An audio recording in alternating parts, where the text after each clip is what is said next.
Assalamualaikum warahmatullahi wabarakatuh. Alhamdulillahi rabbil alamin wal aqibatu lil muttaqin wala udwana illa 'alal zalimin wassalatu wassalam ala rasulil amin sayyidina Muhammad wa ala alihi wa sahbihi ajma'in. Rabbi shrah li sadri wa yassir li amri wahlul 'uqdatam min lisani yafqahu qawli. Rabbana iftah bainana wa baina qaumina bil haqqi wa anta khairul fatihin. Subhanaka la ilma lana illa ma 'allamtana innaka antal alimul hakim. Wala haula wala quwwata illa billah. Amma ba'd. Tuan rumah sekeluarga, ibu-ibu, bapa-bapa, muslimin muslimat yang dirahmati oleh Allah Subhanahu wa taala sekalian. Jadi alhamdulillah, syukur banyak-banyak pada Allah Taala malam ni Allah Subhanahu wa taala menganugerahkan kepada kita taufik dia. Taufik ni kalau mudah kita nak faham ikut bahasa Melayu, taufik itu ialah kekuatan yang Allah bagi untuk kita berbuat baik. Itu nama taufik. Sebab itu kebaikan yang kita nak buat takkan berlaku melainkan dengan taufik. Kalau Allah tak bagi kekuatan kepada kita nak buat baik, kita tak boleh buat baik. Macam nak mari pada malam ni, kalau Allah Ta'ala tak bagi taufik, tak datang kita, tuan-tuan sekalian. Dan kejahatan, sesuatu kejahatan tidak akan berlaku melainkan dengan izin daripada Allah. Maknanya kejahatan sama ada kita sendiri nak buat jahat ataupun orang nak buat jahat kat kita, takkan berlaku kalau Allah tak izin. Jadi kenapa Allah izin kejahatan? Antaranya ialah untuk menghina orang tadi. Bila kita buat jahat, maka kita dosa itu merupakan suatu kezaliman ke atas diri kita sendiri.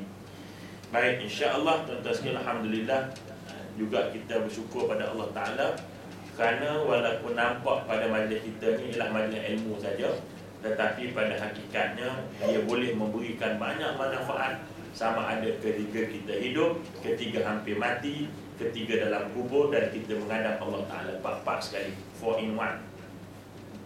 Antaranya ialah dalam satu hadis, sebagai mukadimah ni saya nak bawa satu hadis yang dibawa oleh Al-Imam Qurtubi dalam kitab dia.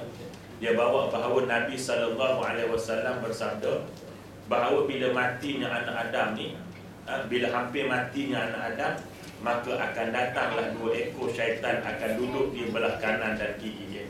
Semua orang, tak kira siapa tu, guru baik, anak guru baik, orang biasa baik, nak mati je ada 2 syaitan datang. Satu duduk belah kanan, satu duduk belah kiri.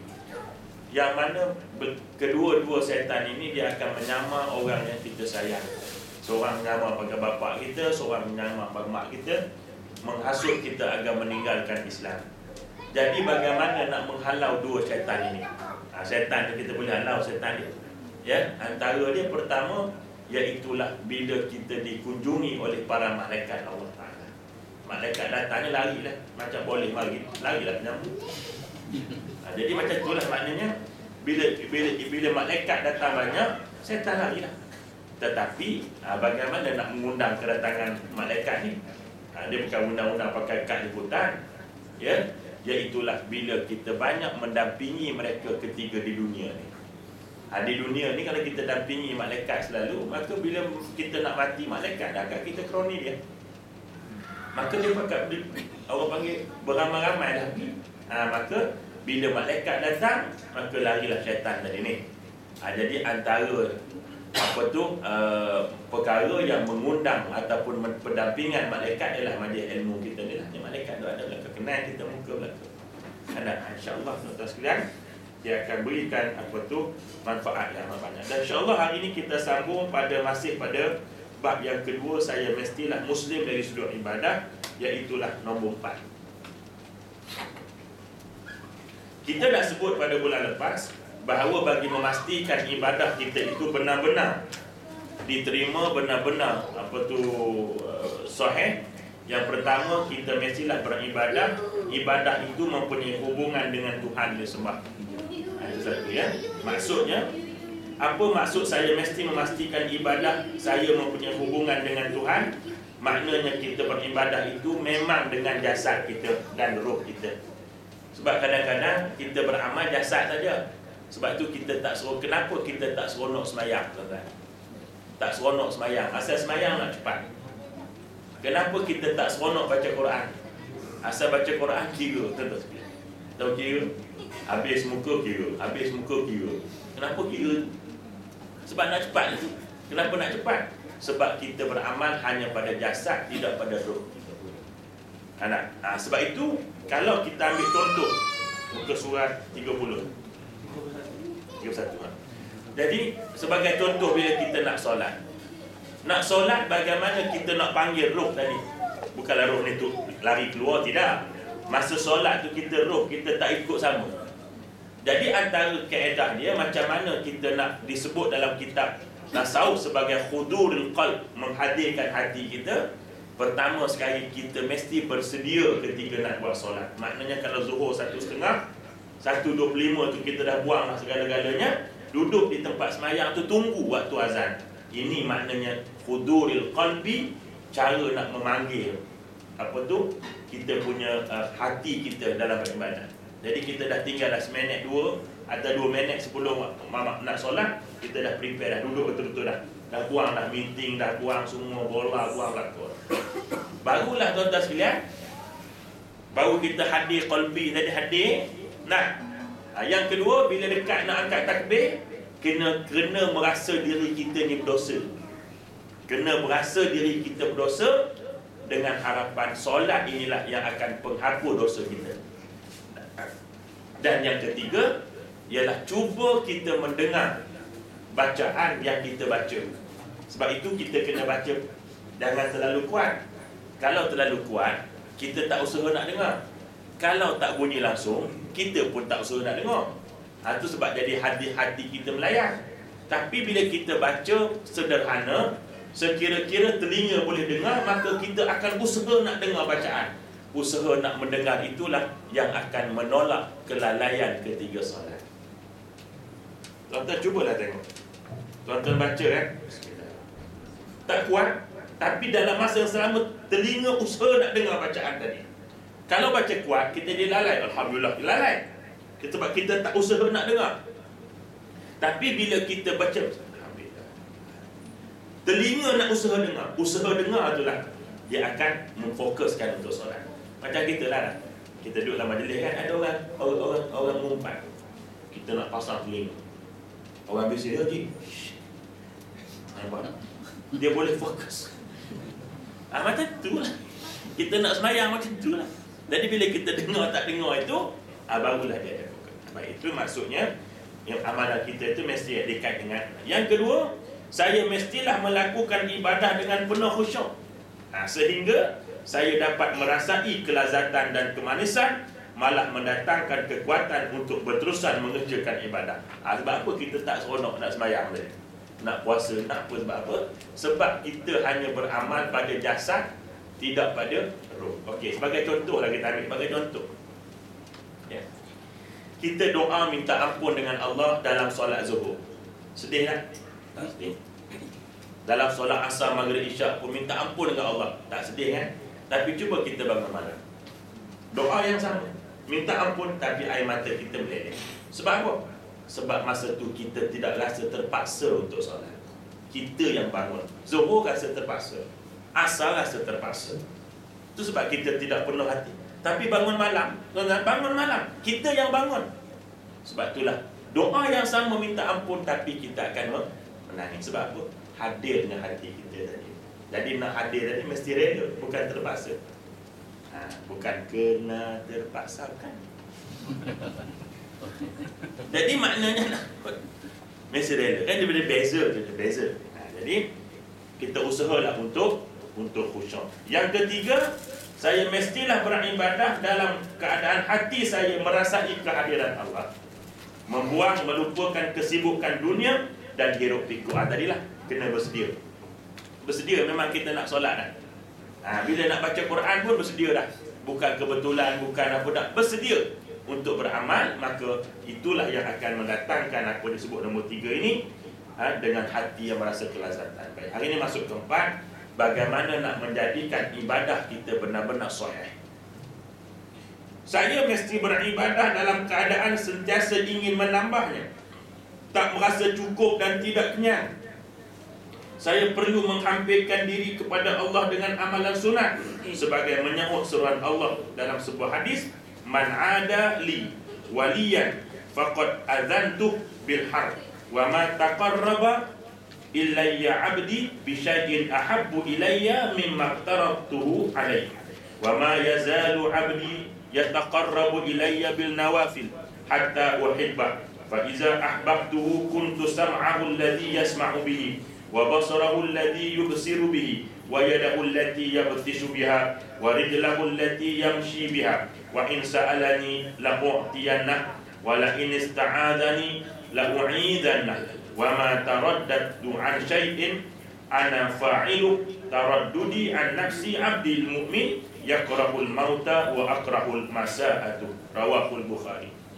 Tengok ni.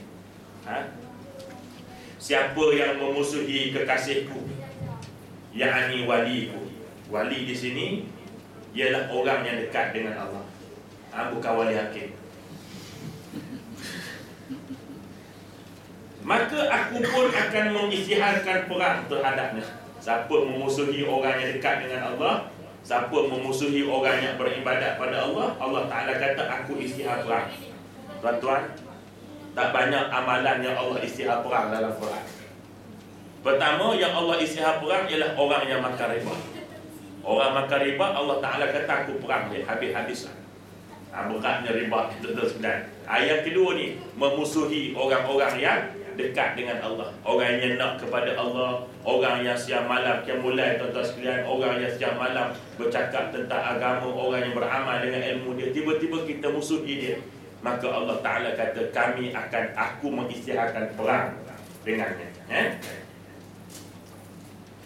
Tidak ada satu pun perbuatan mendekatkan diri kepada aku oleh hamba-Ku yang lebih aku cintai selain daripada kewajipan-kewajipan yang aku fardukan ke atasmu. Hamba-Ku akan terus beramal menghampirkan diri kepadaku dengan melakukan amalan sunat sehingga aku mencintainya. Tuan-tuan pernah dengar tak satu kitab nama dia Kitab Al-Hikam? Apa yang dengar dah ni? Ada ngaji dia di sekolah tadi. Dr. Zul Al-Bakri. Jadi hikam ni tuan-tuan sekalian, dia bukan satu ilmu yang macam kita baca 1 campur 1 2, 2 campur 2 4 dah. Memang kadang-kadang kita baca kita pun tak faham kan? Hak mengajar pun tak faham, dengar lagi. Sebab hikam ni dia hikmah. Hikam ni plural bagi hikmah. Singular dia hikmah, plural dia hikam. Jadi dalam itu ada 292 kata-kata hikmah, iaitu hikmah-hikmah yang sebab itu tuan-tuan sekalian, kita belajar bukan nak dapat apa belajar tu, tetapi nak dapat apa yang kita tak belajar. Sebab itu Nabi kata, orang yang beramal dengan apa yang dia tahu, Allah akan bagi apa yang dia tak belajar. Sebab itu kita tak faham hikam tu tuan-tuan, belajar tak faham. Tapi yang kita nak bukan yang dari buku tu, yang kita nak yang kita tak belajar yang Allah nak bagi. Sebab itulah tuan-tuan sekalian, untuk nak menghadirkan diri kita dalam beramal, pertama kita mestilah menjadikan diri kita golongan muqarrabin. Untuk nak capai muqarrabin mesti ada muqarribin. Ejaan sama, baris roh dengan bawah, atas dengan bawah. Muqarrabin maknanya orang yang hampir dengan Allah. Muqarribin jalan untuk menghampirkan diri pada Allah. Jadi jalan untuk menghampirkan diri pada Allah apa? Sebab itu ahli sufi dia tak kaji bab-bab fardu ni, dia tak bincang bab fardu ni. Sebab dia lebih kepada amalan sunat tadi. Kerana itu kita mesti ada satu amalan rutin. Ni kalau kita ada tuan-tuan sekalian, kalau boleh buat, alhamdulillah tuan-tuan.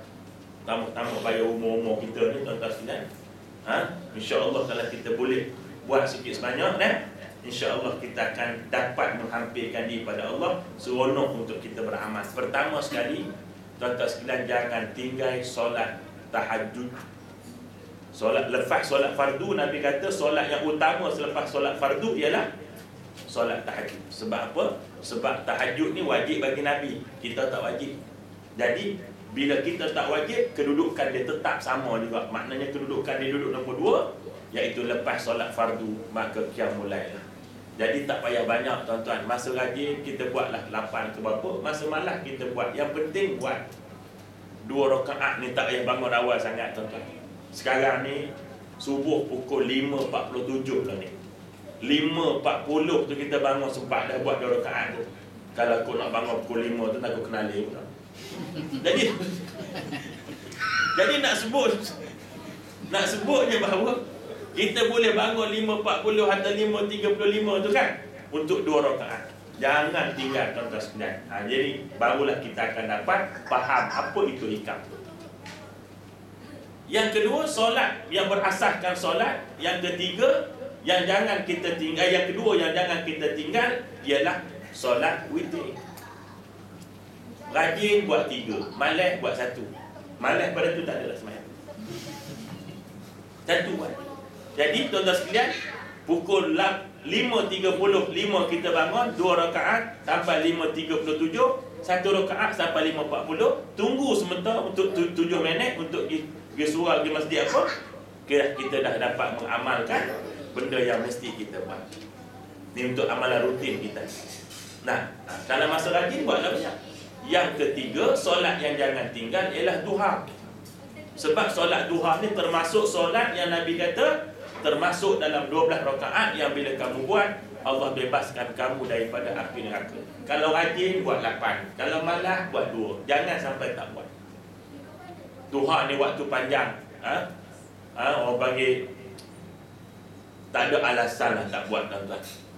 Tak ada alasan. Sebenarnya 2 rakaat apa sangat. Itulah antaranya yang makna kita amalan sunat yang berasaskan dengan solat. Dan yang kedua, iaitulah amalan yang berasaskan kepada zikir. Maka jangan sampai lupa Quran. Adakan masa tu, adakan baca Quran. Yang kedua, iaitulah salawat kepada Nabi. Ni 2 perkara amalan sunat yang berasaskan kepada zikir. Pertama, baca Quran. Tak banyak pun tak apa, 1 ayat pun sehari, 3 ayat sehari. Kalau rajin kat 50-60 ayat. Kalau malas kat 1 ayat. Alif lam mim sadaqallahul azim. Esok pula apa tu, zalikal kitabul la raiba fihi hudal lil muttaqin sadaqallahul azim. Ada setara-setara nak sampai mati tu habislah 30 ayat. Jadi nak sebut di sini jangan sampai tinggal. Yang kedua, selawat pada Nabi.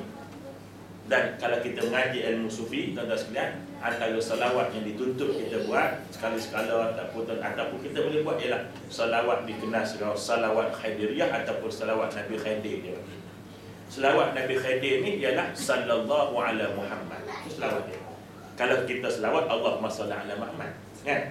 Selawat Khidir ni disebut ialah sallallahu ala Muhammad ataupun sallallahu ala sayyidina Muhammad. Tak ada salah satu. Sayyidina ni yang ulama duk bahas boleh sebut tak sebut ya dalam solat. Ada luar pun Sayyidina tak ada masalah apa-apa. Cuma Sayyidina ni bila dalam solat ada ulama kata tak payah sebut, ada ulama kata tak sebut. Ada cuma yang masyhurnya ialah jangan disebutlah Sayyidina ketika dalam solat, sama ada solat sunat ataupun solat yang wajib, ya. Jadi maknanya hampirkan dengan amalan sunat. Apabila aku sudah mencintainya, maka aku menjadikan pendengarannya yang dengannya dia mendengar, penglihatannya yang dengannya dia melihat, tangannya yang dengannya dia memukul, dan kakinya yang dengannya dia berjalan. Jika dia memohon sesuatu, aku akan beri, dan jika dia mohon perlindungan, nescaya aku akan melindungi.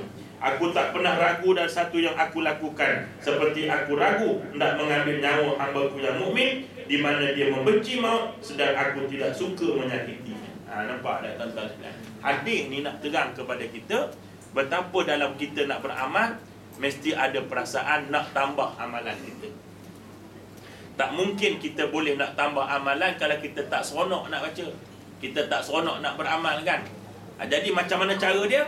Imam Ghazali bagi cara, tuan-tuan sekalian. Imam Ghazali kata apa dia? Jangan berasa puas hati dengan amalan. Jangan sekali-kali ada dalam perasaan hati kita puas hati dengan amalan. Biarlah berasa tak ada semua. Nah. Yang kedua dia kata bimbanglah akan amalan kamu tidak diterima. Ini cara nak tambah amal. Cara nak tambah amal ada dua, kata Imam Ghazali. Pertama, jangan puas hati. Memanglah bila kita puas hati, kita takkan tambah. Yang keduanya, cara nak tambah amal lagi, iaitu rasa bimbanglah akan amalan tidak diterima. Bila kita ada rasa bimbang amalan tak terima, maka kita akan buat banyak. Hari ni buat 2 takut tak terima, tambah lagi 2 lah jadi 4. Biar kukuh ada ruang agar amalan kita diterima oleh Allah Subhanahu wa ta'ala. Itu cara dia. Ulama bagi macam-macam dah cara. Cuma kita lah bagaimana untuk nak mempraktiskan benda-benda yang macam ini, ya. Baik. Itu cara yang keempat. Itu apa tadi? Mestilah beribadah dalam keadaan sentiasa ingin menambah, tidak cukup dan tidak kenyang. Sebab itulah dalam yang ketiga juga kalau kita tengok bagaimana untuk mendorong kita ni nak buat amalan, iaitu tuan-tuan sekalian berasa tamak nak buat pahala. Contoh kita ambil satu contoh hadis Nabi. Apa Nabi kata? Nabi kata, "Iza istaqaza rajulu." Apabila bangun seorang laki-laki pada tengah malam, dia bangun, lalu dia mengejutkan ahlinya. Ahli di sini maknanya isteri dia. Dan ada sebahagian pendapat kata anak dan isteri sekali. Tetapi yang lebih kuat ialah isteri dia. Jadi bila kita bangun malam, kita kejutkan isteri kita untuk solat 2 rakaat saja. Bukan solat fardu isyak yang dia lambat. Itu bukan kena kejut, itu memang kena sepak bangun. Dan nak subuh tak sembahyang isyak lagi. Ini maknanya untuk solat sunat 2 rakaat. Ya? Apa Nabi kata? Allah akan mengganjarkan kepadanya pahala mereka yang paling banyak berzikir kepada Allah. Siapa yang paling banyak berzikir, tuan-tuan? Nabi. Untuk kejut yang kejut, bangun. Tak, kejut untuk dia semayang. Tuan-tuan sekalian, kejut untuk dia semayang. Cuma di sini ulama duk bahas maksud kejut tadi ni sehingga dia bangun ataupun sekadar kejut. Duk bahas. Tengok ulama tuan-tuan, dia bahas apa itu. Kita tak bahas lah. Tak. Tapi ulama duk bahas sama ada dia kejut itu sehingga dia bangun ataupun sekadar kejut dan dia tak bangun, kita pun lebih lah. Ni sepuluh. Nampak tak? Baik. Jadi saya akan bagi beberapa pendapat. Pendapat pertama, dia kata untuk kejut saja. Kejut saja. Sebab berdasarkan kepada hujah, kita ini disuruh-suruh. Tak paksa orang buat. Tak? Contohnya, kita dah suruh bangun, kita tak boleh paksa dia buat sembahyang. Kita cuma dorong dia buat. Kerana Allah Ta'ala tak tanya dia buat ke tak. Yang Allah tanya, engkau kejut ke tak? Serupa kita. Bangun, oi. Dia tak bangun. Susah. Jadi maknanya, bila kita kejut dia tak bangun, kita dah dapat pahala ahli zikir. Nampak tak? Siapa dia? Tengok tuan-tuan, Allah Ta'ala bagi kat kita kadar amalan minima. Bukan semayang pun kejut orang semayang. Tapi Allah bagi ganjaran orang yang paling banyak berzikir. Siapa lagi kalau bukan Nabi SAW. Pendapat yang kedua pula, nanti kita buat konklusi daripada pendapat-pendapat ini. Tengok duduk mana kita duduk ni tak? Yang kedua ialah mengejutkan sehingga dan memastikan dia buat solat 2 rakaat tadi ni.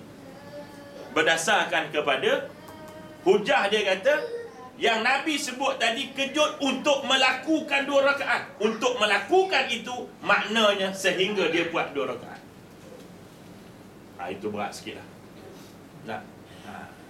Kita kejut tu satu berat dah. Biasanya bini kita kejut kita. Ada. Okey. Dan yang ketiga, macam mana pula kalau yang ngejut tu isteri kita? Bukan kita kejut dia, dia kejut kita pula. Jadi apakah perempuan tadi dapat pahala macam tadi? Nampak? Dia bahas lagi. Dia kata kalau sekiranya kejut tadi tidak menyebabkan kelahi, maka dia dapat. Dia bala. Bala tidur ni nak balik lewat tu sekalian. Balik pukul 2, kejut pukul 4 atau pukul 5 ada. Ping, sepak dia. Jadi kelahi.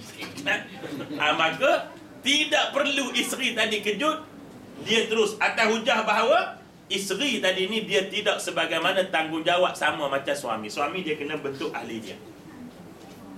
Tetapi kalau sekiranya kejut itu merupakan perkara yang tidak menimbulkan kemarahan, maka isteri boleh kejut dan dia dapat juga pahala. Jadi kesimpulannya macam mana tuan-tuan sekalian? Maka cenderung tuan-tuan sekalian, kesimpulan dia, kita kejutkan ahli rumah kita ataupun isteri kita, tuan-tuan sekalian, dan kita sarankan supaya dia buat. Contohnya bangun sembahyang 2 rakaat sunat, kita kata macam tu.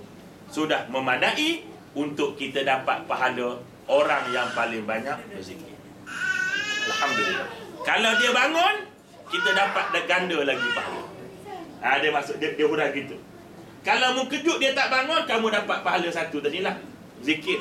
Kalau sekiranya kamu kejut dan dia bangun, kamu mendapat lagi ekstra pahala dengan sebab dia bangun tadi ni. Maka kalau inilah kesimpulannya, maknanya apa dia? Usahalah kita kejut sehingga dia dapat solat bersama kita. Ni. Okey. Continue. Ya. Baik. Ya, habis. Yang kelima, bagaimana untuk mensahihkan amalan kita, ibadah kita pula? Saya mestilah mengambil berat terhadap ibadah qiyamul lail, yakni solat malam, serta melatih diri melakukannya sehingga ia menjadi kebiasaan. Ini adalah kerana qiyamul lail adalah sumber kekuatan yang memantapkan iman, sebagaimana firmanullah Ta'ala, Inna nashi'atal laili hiya ashaddu wata'a wa aqwamu qila. Sesungguhnya bangun di waktu malam adalah lebih tepat untuk khusyuk dan bacaan Quran. Pada waktu itu lebih berkesan.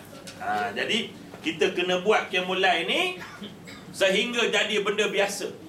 Ni alhamdulillah. Pukul 5 je celek, pukul 5 je jaga, pukul 5 je jaga. Nampak? Dia tak boleh ke mana dah. Ini dia perlu kepada kebiasaan. Sebab itu ulama-ulama cadangkan macam mana kalau kita susah nak bangun. Ni macam-macam lah ni ulama cadang dia, masing-masing ikut kita lah tuan-tuan sekalian kan. Tengok terserah. Yang pertama sekali, pastikan sebelum tidur kita dalam keadaan wudu. Sana ustaz, ambil wudu, duduk katil, bini pegang batal. Baik. Jadi sekarang ini masalah itu tak timbul. Masalah sekarang ini ialah sebelum kamu nak pergi tidur, kamu telah berwudu. Sebab masalah sentuh ni dia berlaku khilaf lagi. Nampak tak? Jadi maksudnya ialah berwudu. Sebab itu minta maaf sebut, kalau kita berlakunya aksiden malam tu, aksiden dengan bini kita, tak aksiden? Maka sebab itu kalau kita tidak mau mandi, mesti wudu. Mesti wudu. Nampak tak? Kenapa pula wudu? Sedangkan kita dalam hadas besar. Buat wudu untuk nak pastikan kita boleh bangun untuk qiyamul lail. Kena ada wudu. Kalau tak mandi, bukanlah mandi lagi lagi. Tak, tapi sejuk kan. Jadi maknanya ambil wudu. Satu. Yang kedua, ni cara ulama duk bagi macam mana nak boleh bangun malam. Bangun untuk qiyamul lail bukan bangun tengok bola dah. 5.45 subuh dah ni kopah mereka. Nak sebutnya, yang kedua, iaitulah kita memulakan tidur kita dengan lambung kanan, sebagaimana yang diajar oleh Nabi. Mula tidur lambung kanan. Mula je, bukan mesti lama-lama dah. Bismillahirrahmanirrahim, duduk kejap mata, apa tu nak terlentang tak apa dah. Dengan niat nak melakukan sunnah. Dua. Yang ketiga, membaca sebarang bentuk bacaan yang kita dah sebut dulu 2-3 bulan dulu. Terdapat beberapa pilihan yang Nabi ajak kita apa nak baca sebelum tidur. Kalau boleh kafi, baca. Kalau boleh muluk, kita baca muluk, suratul muluk. Kalau tak boleh surah muluk, kita baca 3 kul. Tak boleh 3 kul, kita baca apa lagi panggil tuan-tuan sekalian, beberapa lagi lah doa tidur Yang ini salah satu daripada amalan yang Nabi buat sebelum baginda tidur. 3. Yang keempat, berdoalah kita dalam hati, ya Allah, aku nak bangun malam. Tapi dengan syarat ni, bila dah bangun, kau jangan tidur. Tuhan dah kejut, ya. Esok minta pula. Malaikat kata, dia kata, bro, semalam kau tak ikut. Maknanya begitu ya. Jadi itu antara, kalau kita belum biasa, itulah kaedahnya ya. InsyaAllah tuan-tuan sekalian, Allah akan kejutkan kita. Tengok Allah Ta'ala tuan-tuan, siapa nak tidur pun dia tolong kejutnya. Baiknya Allah Ta'ala. Padahal kalau kita beramal, Allah untung tak? Tak untung. Kalau kita beramal, kita mulai, untung tak Allah Ta'ala? Tak untung. Yang untung kita, tapi Allah kejut kita. Kalau dia biar kita belalah, aku tak ada apa-apa dengan kau. Engkau nak bangun kau sendirilah buat. Turah air ke buat jangan loceng ke apa besar-besar pintu biar kejut jaga. Nah, tapi kenapa? Allah kejut juga. Baiknya Allah Ta'ala dengan kita ni. Cuma berapa ramai yang merasakan kebaikan dan kasih sayang Allah Subhanahu wa Ta'ala. Yang nampak semua hak tak molek Allah Ta'ala kata. Ni tak boleh makan, ni tak boleh makan, susah tu. Nak jalan tu, nak pakai tudung, susah tu. Kan telanjang kan senang. Duk berasa yang tak boleh, ya tuan-tuan. Yang boleh kita tak kira. Rahmat Allah Ta'ala ni terlalu banyak, tuan-tuan sekalian. Tanda sebagai kasih sayang Allah Subhanahu wa Ta'ala. Firman Allah Ta'ala, kanu qalilan minal lail ma yahjamun wa bil asharihum yastaghfirun. Mereka sedikit sekali tidur di waktu malam, dan di akhir malam mereka memohon ampun kepada Allah Subhanahu wa Ta'ala. Tuan-tuan sekalian, firman Allah Ta'ala lagi, tatajafa junubuhum 'anil madajih yad'una rabbahum khaufa wa tama'a wa mimma razaqnahum yunfiqun. Ni ayat ni kita tengok, ni ada sesuatu yang tersembunyi di balik ayat ni. Ayat ni surah apa panggil? Surah As-Sajadah. Kalau kita boleh baca pagi-pagi Jumaat, subuh, alhamdulillah. Tak boleh baca pun tak apa, lipat sejadah pun tak apa. Baik, tak boleh baca surah Sajadah. Tak hafal kan? Lipat sejadah sudah. Baik. Tatajafa junubuhum 'anil madajih. Lambung mereka jauh daripada tempat tidur. Maknanya bangunlah tu. Yad'una rabbahum. Mereka itu bangun dan yad'una rabbahum, berdoa pada Allah, pada Tuhan mereka. Dengan perasaan apa? Khaufa, takut. Takut apa di sini? Tak mungkin kita akan berdoa, tuan-tuan sekalian, kalau kita tidak rasa kita ni banyak dosa. Bangun malam untuk mohon dosa. Sebab itu tuan-tuan sekalian, orang tak bangun mulai untuk minta kaya, tuan-tuan. Saya tak tahulah kok tuan-tuan pernah buat. Buat pun tak apa. Buat pun tak apa. Cuma tengok ayat ni, khaufa. Takut apa? Tentang dosa. Sebab tu kita sebut, ya Allah, ampun dosa aku, meleleh air mata kita. Ya Allah, ampun dosa anak isteri aku, ya Allah, meleleh air mata kita. Sebab apa? Khaufa. Dan tak mungkin kita akan berasa takut kalau kita tak merasa diri kita berdosa. Kita berasa takut bila diri kita berdosa, tuan-tuan sekalian. Ya? Dalam keadaan mati, bila-bila saja akan menerpa kepada kita. Sebab itulah khaufa wa tama'a, dalam perasaan tamak. Tamak apa? Tamak nak dapat rahmat dan kasih sayang Allah Ta'ala. Tetapi kita tengok, wa mimma razaqnahum yunfiqun, dan menginfakkan harta mereka yang kami rezekikan kepada mereka. Kenapa dijalinkan, tuan-tuan? Yang mulai tiba-tiba ujung tutup dengan infak. Dia tak ada connecting langsung. Tak. Kalau derma siang-siang ada, derma tak? Bangun malam derma ada? Tak ada. Tapi kenapa dijalinkan?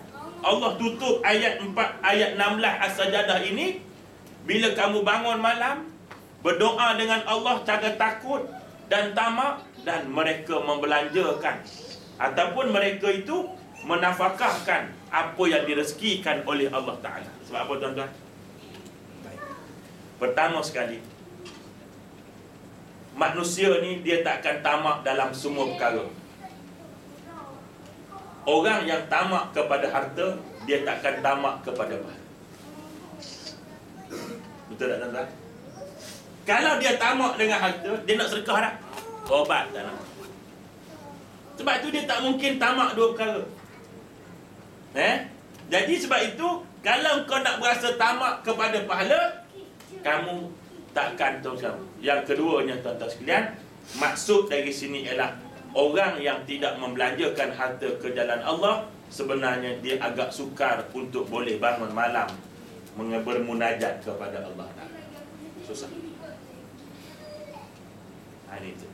Kenapa dia tutup ujung itu dengan wa mimma razaqnahum yunfiqun, dan mereka menafkahkan apa yang kami rezekikan kepada mereka. Tengok, Allah Ta'ala minta kita nafkah ni tuan-tuan sekalian ya. Bukan yang kita punya, yang dia bagi kat kita. Nampak tak? Sebab itulah tuan-tuan sekalian, jadikanlah ataupun kita kena meletakkan bahawa setiap hari ada sahaja impak yang kita kena bagi, walaupun tak payah banyak. Kita pergi semayang masjid dah, RM1 dah tahu masjid pagi-pagi, sebab disebut mulakan hari anda dengan sedekah. Walaupun ulama kata dengan kamu niat, okey nanti hari ni aku nak sedekah banyak ni, itu pun memadai. Tetapi kalau boleh kita praktis tu, pergi semayang subuh tuan-tuan, pak bubur RM1 je, tak payah banyak, untuk mulakan hari kita dengan sedekah. Dali kata mulakan hari anda dengan senyuman. Tahu Dali? Ubah gigi Dali. Tapi dalam perkara ini, mulakan hari kita dengan sedekah. Tuan-tuan sekalian, tidak ada orang miskin kerana sedekah. Saya tak jumpa lagi lah. Wallahualam.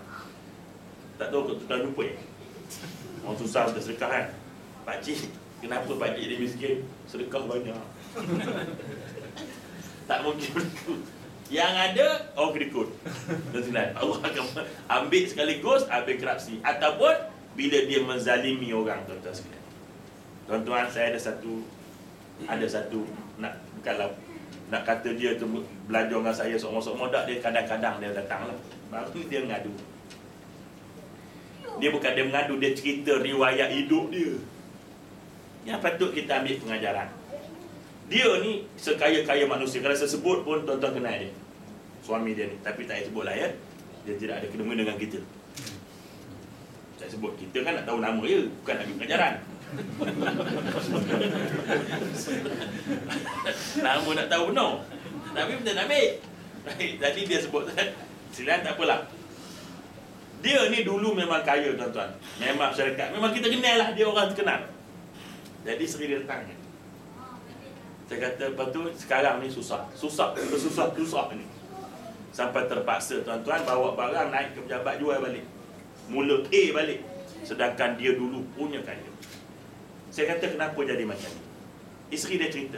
Punca dia kata, wallahualam ustaz, saja nak cerita dia. Suami dia ni kahwin lain. Bukan mana kahwin lain jadi miskin dah. Cerita Nabi kan? Ingat cerita Nabi? Ada seorang tu miskin, cakap dengan Nabi, ya Rasulullah, saya miskin.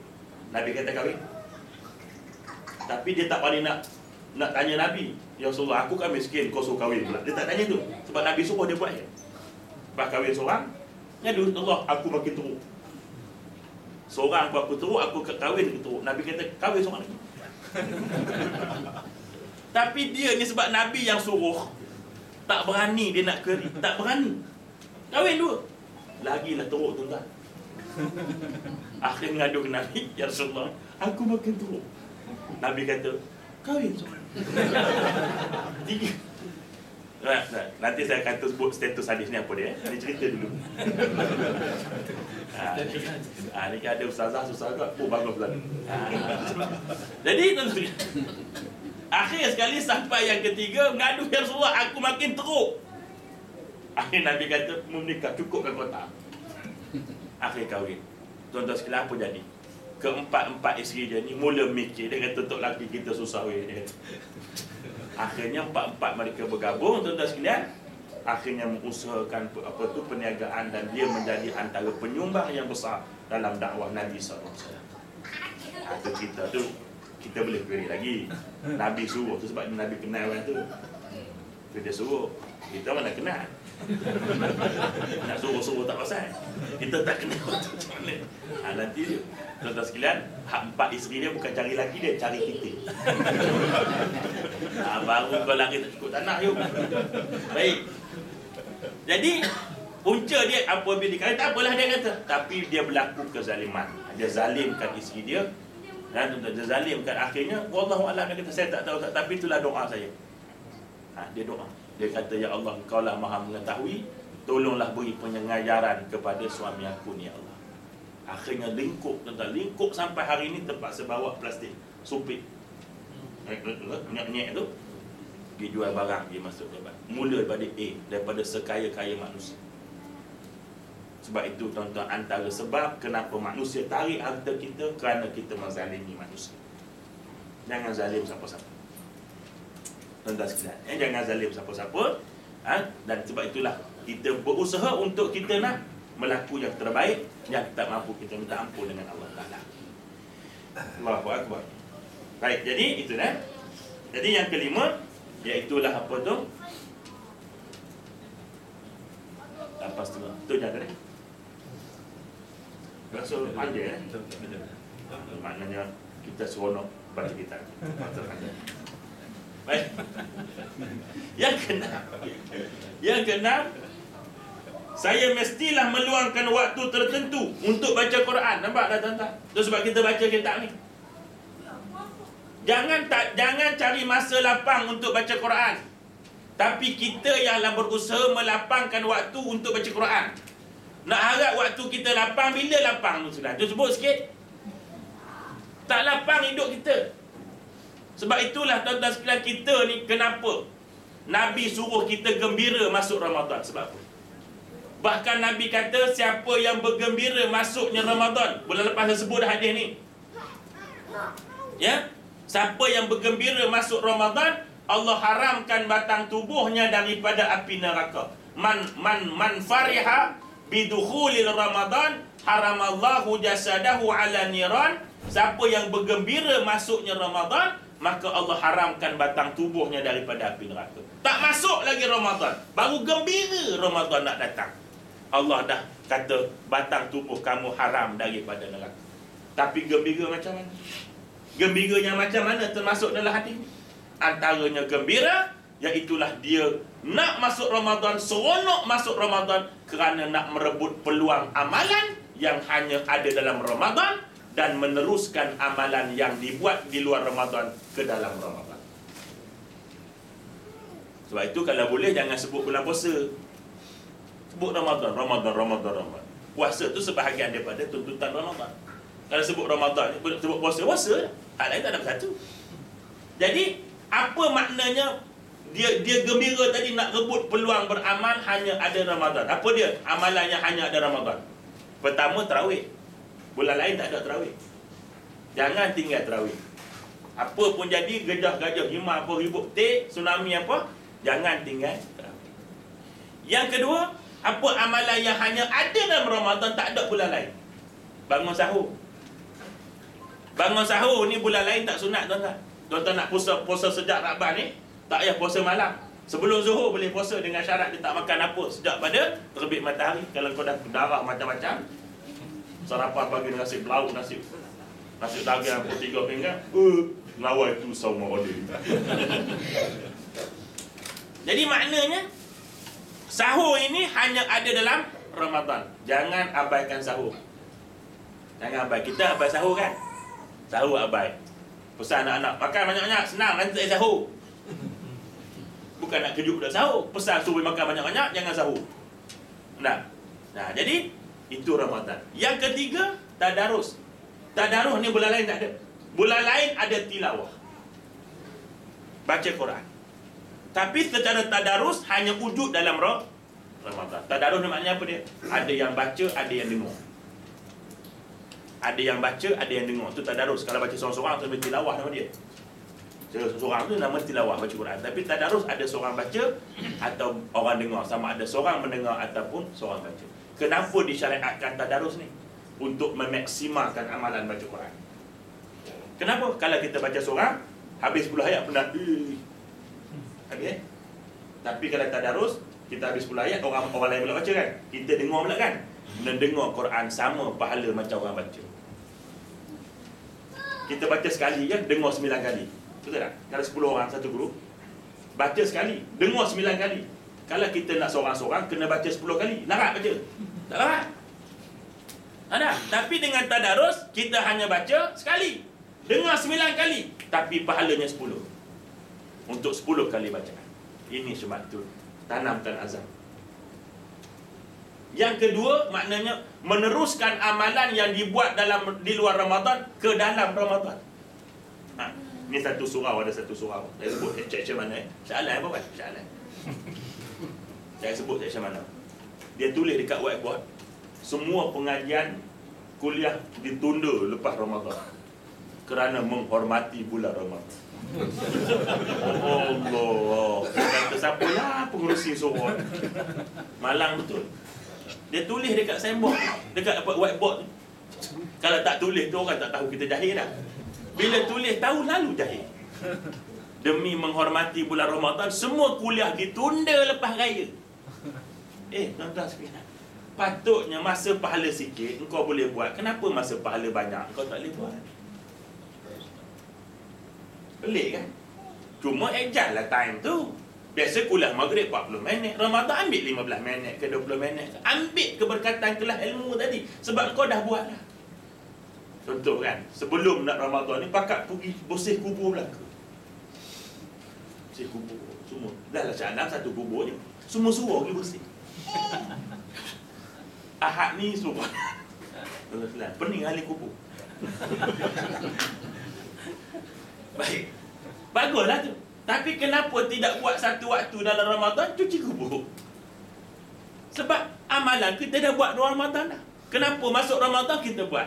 Penat Ustaz, tak boleh minum air. Itu bab lain lah. Tapi nak cerita kita tak meneruskan amalan yang kita buat sebelum Ramadan ke dalam Ramadan. Jadi adalah kelas-kelas kita, teruskan je lah kelas. Cuma adjustlah time tu kan, 15 minit untuk kita ambil apa tunggik tamak kepada pahala tadi ni. Jadi rugilah kita Ramadan ni. Sebab itu baca Quran dia kata. Imam Ghazali, Imam Syafi'i menggandakan baca Quran. Bahkan tuan-tuan, ulama-ulama dulu bila masuk saja Ramadan tinggal baca hadis ni. Cuma pakai baca Quran lah kau. Tinggal pembacaan hadis. Imam Bukhari tinggal pembacaan hadis. Baca Quran saja. Sebab Ramadan itu bulan Quran. Jadi kita macam target ni, nak habis berapa juzuk tahun ni? Juzuk setengah. Duduk setengah. Allahu Akbar.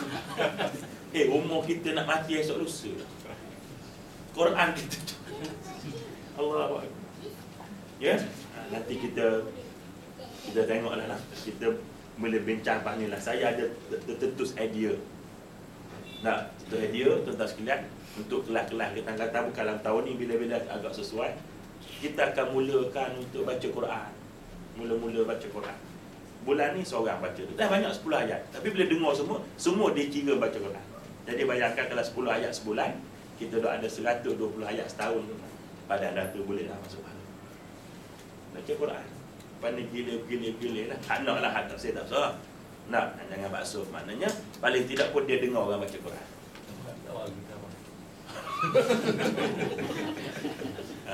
Yang ni, kalau kita baca ni, okey. Baca Quran. Baik, okey. Dia soalan dia, hak kita baca ngaji dalam kitab ni tak kira baca Quran ke? Baik. Maksud dinamakan tilawah Quran ini apa dia? Ialah tilawah inilah bacaan yang berterusan. Ya, maknanya memang kita baca sungguh untuk tilawah, bukan untuk mempelajari. Yang ni kita belajar tebuk sini berdasarkan kepada isu pada tajuk ini. Tapi tetap juga dinamakan baca Quran juga. Tetapi kita tak nama Quran, kita nama belajar. Tilawah ni dia baca Quran. Begitu nah. Kalau kita boleh tengoklah. Kita maksimalkan apa-apa kan, pelbagaikan program kita, biar orang suka lagi. Mana akan datang tuan-tuan sekalian dia. Lepas maghrib kita buat tahlil arwah sikit. Narai kan siapa-siapa tahlil arwah dah. Kita buat maghrib tahlil rekas. Walaupun tu Nabi tak buat. Tetapi apa salahnya kita mengirimkan sesuatu. Kalau Allah sampaikan, alhamdulillah. Kalau Allah tak sampai pun, kita mendapat pahala daripada baca Quran Allah, tahlil, tahmid dan sebagainya. Jadi kita memperbagaikan supaya adalah minat untuk orang untuk datang, dan tuan-tuan sekalian kita seronok dengan pertemuan kita. Mudah-mudahan pertemuan kita disebut sebagai pertemuan bertemu kerana Allah dan berpisah kerana Allah. Yang apa Nabi kata? bila seseorang itu bertemu dengan saudaranya, lalu bersalam dia, lalu Allah akan gugurkan pahalanya sehinggalah mereka berpisah. Ya, hebatnya tu. Satu salam tu, kita ni walaupun tak salam lah, tapi kita bertemu tu maknanya kita inilah bersemuka, dapat pahala. Tiap-tiap bulan gugur dosa tuan-tuan sekalian. Bukan payah sangat. Bukan kena angkat kayu balak ni.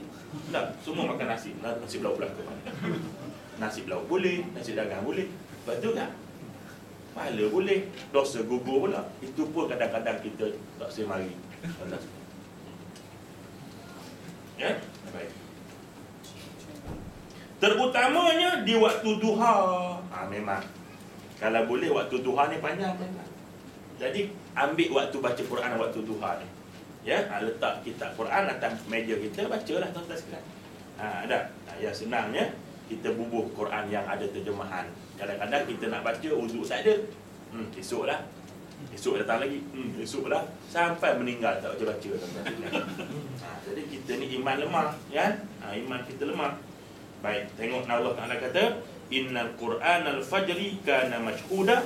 Sesungguhnya baca Quran itu di waktu fajar disaksikan oleh para malaikat. Ini lepas subuh dia panggil. Lepas subuh ni baca Quran, dia kata malaikat akan jadi saksi di hadapan Allah Taala. Itu dia. Seterusnya, "Inna hadzal Qur'ana nazala bi khuznin fa iza qara'tumuhu fatahazanu." Masya-Allah. Sesungguhnya Al-Quran itu diturunkan dalam keadaan duka cita. Maka apabila kamu membacanya, hendaklah kamu merasakan keduka citaan tersebut. Apa makna Quran turun duka cita ni tuan-tuan? Quran turun dalam keadaan Nabi ditentang oleh masyarakat. Nabi jadikan Quran itu sebagai penenang hati dia, penghilang sedih dia. Sebab itu Nabi kata bila kamu baca, hayatilah keduka citaan. Sebab tu kita kena baca, biar baca belagu sikit. Sebab tu Nabi kata barang siapa yang tidak melagukan Quran, falaisa minna, dia bukan golonganku. Oh, macam mana Ustaz? Kita tak berlagu misteri kan macam? Maksud berlagu di sini bukan bertaranum, bukan mesti bertaranum. Kita ni mana reti taranum tuan-tuan? Nah, campur habis nahwan, bayati semua tak apa lagu. Jazz pun masuk tuan-tuan. Bukan tekat dia yang ilmu lagu taranum, masuk macam-macam pop rock, hak cafe semua tuan-tuan sekalian. Maksud melagukan Quran di sini apa dia? Membaca dalam kaedah yang terbaik yang dia ada pada dia. Jadi berlagulah sikit. Tak? Walaupun berlagu tu standard tak tahu apa nama kan. Kan orang Melayu ada Bismillahirrahmanirrahim. Kan lagu dekat kita standard tu. Satu Malaysia macam tu lagu. Gila mana-mana pun Kedah ke Perlis itulah lagu orang Melayu. Nak? Ya? Jadi buatlah terbaik. Yang kedua, cuba memperbetulkan dari sudut makhrajnya. Dari sudut ilmu tajwidnya, perbetulkanlah sikit sebanyak. Itu maknanya melagukan Quran. Jangan Alhamdulillahirabbil alamin arrahmanir rahim maliki yaumiddin iyyaka na'budu wa iyyaka nasta'in ihdinas siratal mustaqim. Malaikat kata, apa benda kau baca?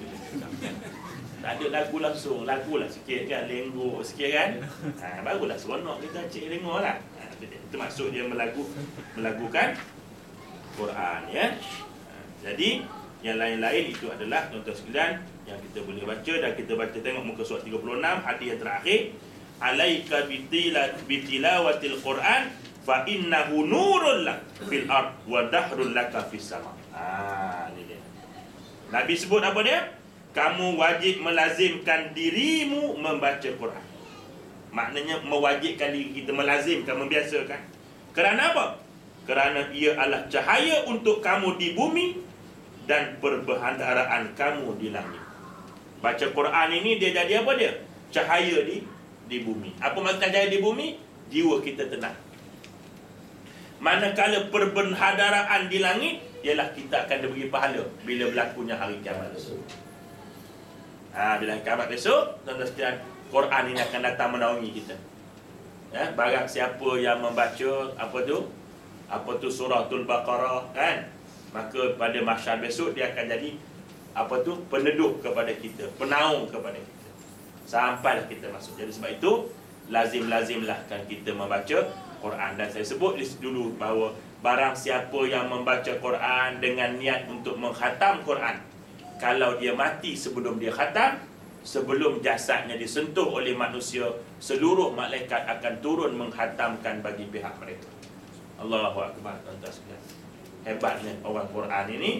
Mudah-mudahan kita menjadi sebahagian daripada ahli Quran, iaitu orang yang melazimkan membaca Quran. Dan bulan Ramadan ni kita lagi usaha lagi banyak-banyak, dan kita sekadar itu dulu tuan-tuan sekalian. Yang baik daripada Allah Subhanahu Wa Taala. Kita tanda-tanda situ lah. Pada kita akan masuk pada yang ketujuh, pada bulan depan, ataupun tengoklah bulan depan kalau kita rasa nak sambung tidak pun kita nak mendiskusikan buku saya tu, buku yang wala khaufun alaihim wala hum yahzanun tu. Saya cadang nak mendiskusikan buku tu. Jadi paling tidak pun kita dapat bayangan awal, dan kita baca, kita akan lebih mudah. Ya, wabillahi taufiq wal hidayah. Assalamualaikum warahmatullahi wabarakatuh. A'udzubillahi minasyaitonir rajim. Bismillahirrahmanirrahim. Alhamdulillahi rabbil alamin, wassalatu wassalamu ala rasulil amin, sayyidina Muhammadin wa ala alihi wa sahbihi ajma'in. Allahumma inna na'udzu bika min ilmin la yanfa' wa min qalbin la yakhsha wa min amalin la yurfa' wa min du'a la yustajabu lah. Ya Allah, ya Tuhan kami, hindarilah kami dari hati yang tidak khusyuk, ilmu yang tidak manfaat, amalan yang tidak kau angkat, dan doa yang tidak kau terima, ya Arhamar Rahimin. Allahumma jama'ana hadha jam'an marhuma wa tafarraqna min ba'dihi tafarraqan mahsuma. Ya Allah, jadilah perhimpunan kami perhimpunan yang kau rahmati, perpisahan selepas ini perpisahan di bawah keampunan dan rahmat-Mu, ya Arhamar Rahimin. Ya Allah, ya Tuhan kami, ampunilah dosa-dosa kami, dosa kedua ibu bapa kami, dosa anak-anak kami, dosa suami-suami kami, dosa isteri-isteri kami, dosa seluruh orang beriman di kalangan kami, sama ada yang masih hidup atau yang telah menghadap-Mu, ya Arhamar Rahimin. Rabbana atina fid dunya hasanah wa fil akhirati hasanatan wa qina adzaban nar. Wa sallallahu ala sayyidina Muhammad wa ala alihi wa sahbihi ajma'in, walhamdulillahi rabbil alamin. Taqabbalallahu minkum. Subhanallah.